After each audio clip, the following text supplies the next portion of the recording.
How does it feel to be recognized by the Santa Barbara Film Festival as an outstanding director? I'm really honored. I mean, it's a great year for films. It's a great year for independent films and for films that are made by really artists. So it's great. And then, and also yeah, I love the films that are also being honored.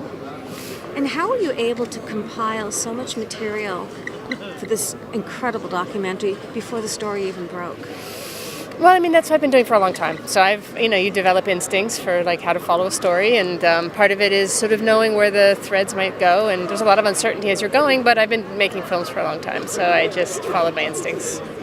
Follow your instincts. Mm-hmm.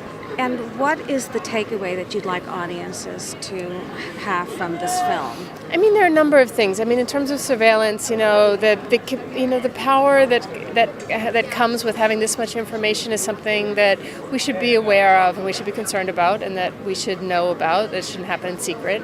And then it's also just a film about courage and people who take risks. And so I got a cold email from somebody. It was an encrypted email saying that this person had information of evidence of NSA illegal spying and indiscriminate mass surveillance, and that I should be very careful, and that I should be aware that that my adversary is capable of 1 trillion guesses per second. And it was the kind of email that you pay attention to. And I'd been working on the theme of NSA for a while, so I had a bit of understanding of like what was known in the public and what was not known. And this person was definitely saying things that I had never heard before.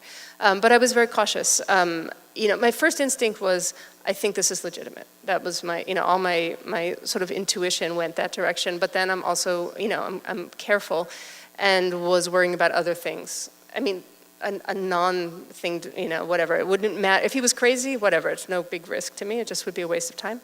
But then the thing that I was actually actively concerned about was the threat of entrapment. This could potentially be like an entrapment effort. So I met with lawyers early on. I had a meeting with the ACLU, who've been incredibly supportive to my work for years.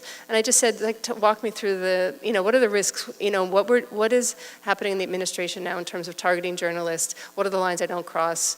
And what do you think of, and do you think that this is a legitimate source? And so I took that advice, and I actually asked this Snowden, whose name I didn't know at that time. It was just an anonymous email account I was communicating to for several months, some person who called himself Citizen 4. And I just said, how do I know you're not trying to entrap me? And he said, well, I'm not trying to entrap me because I'm never going to ask you to do anything. I'm just going to give you information.